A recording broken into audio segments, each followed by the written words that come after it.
9,008괴는 낙서를 기반으로 지도의 인과율을 밝힌 것입니다.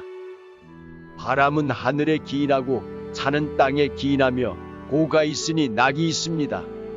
따라서 이것이 있으니 저것이 있고 이것이 없으면 저것도 없으니 이것을 이른바 연기법 혹은 인과율로 부르는 것입니다.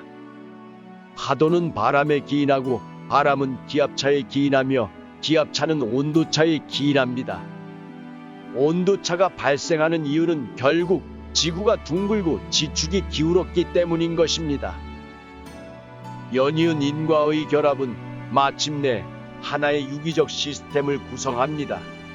이를테면 컴퓨터는 여러 부품들이 인과로 결합된 하나의 유기적 시스템인 것입니다. 거는 하늘이요 고는 땅이요 감은 물이요 이는 불에 해당하는 것입니다. 지는 벼락이요 소는 바람이요 가는 산이요 태는 호수에 해당하는 것입니다. 감은 일양이 두 음에 갇혀 흐르는 모습으로 여기에 통합의 의지가 담겨 있고 이는 이름이 양을 가르는 모습으로 여기에 분화의 의지가 담겨져 있으니 자연은 다만 분합일 따름이며 분합으로 새로움과 다양성을 도모하는 것입니다. 지는 일양이 두 음에 짓눌려 고통받는 모습으로 여기에 강한 저항의 정신이 담겨 있고 태는 음에 짓눌렸던 양이 온갖 시련을 극복하고 마침내 득세하는 형국이니 여기에 기쁨과 보람이 있으며 따라서 진이 고오라면 태는 낙에 해당하는 것입니다.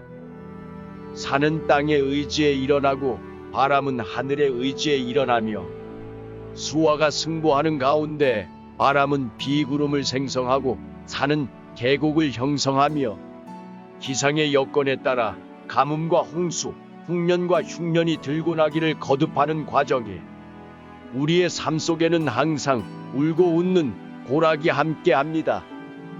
따라서 9,008괴는 천지인 삼재의 인과에 따른 유기적 결합을 보인 것으로 이러한 개념은 훗날 이른바 풍수지리 사상의 기반이 되는 것입니다. 이쪽에 가뭄이 들면 저쪽에는 홍수가 발생합니다. 그 이유는 이쪽으로 올 것이 모두 저쪽으로 가버렸기 때문으로 곳곳에서 일어나는 이러한 국소적 차별은 참으로 오랜 세월에 걸쳐 무사람들을 복세무민하게 해왔던 것입니다. 선천팔괴의 건곤과 감리는 사정에 자리하지만 9,008괴의 건곤은 유의에 자리하여 온갖 차별을 조장합니다. 사정은 바르고 공정한 자리요 유의는 기울고 불공정한 자리로 대저 부족해야 채우려는 법이니 신은 우리들에게 모든 것을 다 주지 않습니다. 차별이란 본시 불공정한 것이지만 또한 삶의 먹이이자 원동력인 것입니다. 그러나 이러한 온갖 차별은 모두가 국소성에 얽매인 허상에 불과한 것으로 마음은 청정에 기반하며 이것이 신무국을 이루는 것입니다. 빛이 있으니 어둠이 있고 이 둘은 모두가 하나의 허공으로 이어져 있습니다. 흙무덤을 쌓으면 반드시 같은 크기의 구덩이가 생기기 마련이며 이 둘은 모두가 하나의 대지로 이어져 있습니다. TV와 냉장고를 비롯한 온갖 가전들이 하나의 전선으로 이어져 있습니다. 전기는 온갖 가전들을 넘나들며 저마다의 다양한 기능을 실행하는 것입니다. 그 청정을 깨고 마음이 잠시 머무는 곳에는 항상 온갖 차별이 일어납니다. 그 국소성을 깨고 전체를 바라보면 마침내 더함도 덜함도 없는 세상에 이릅니다. 이는 천도가 본시 등가교환을 바탕으로 교역을 이루기 때문인 것입니다. 전체는 항상 그 더함도 덜함도 없으니 이것이 등가 원리를 이룹니다. 따라서 9,008괴 또한 낙서와 같이 구궁이 마방진으로 구성되어 있습니다.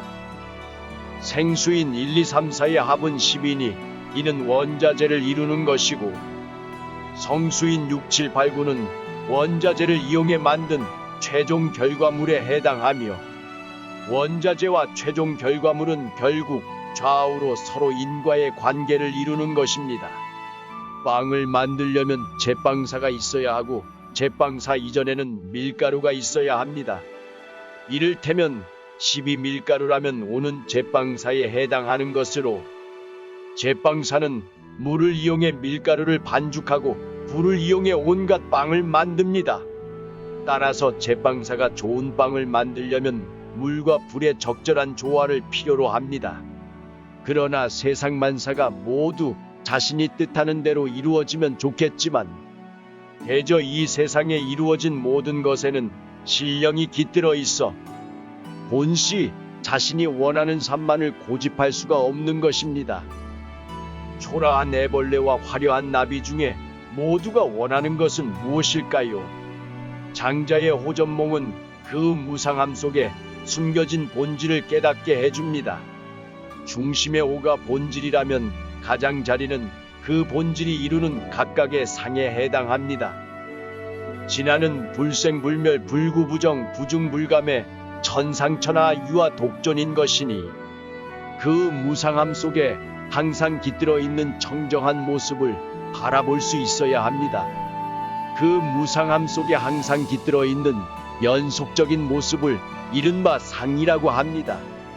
도덕경에 이르기를 상을 아는 것을 명이라 하고 상을 모르면 망작흉이라 했으니, 무명의 삶은 마음이 늘 가장자리만을 맴돌아 탐욕이 앞서고 번뇌가 끊이질 않으며 항상 슬픈 역사를 반복하는 것이니, 이것이 심리도 못 가서 발병난다는 것입니다.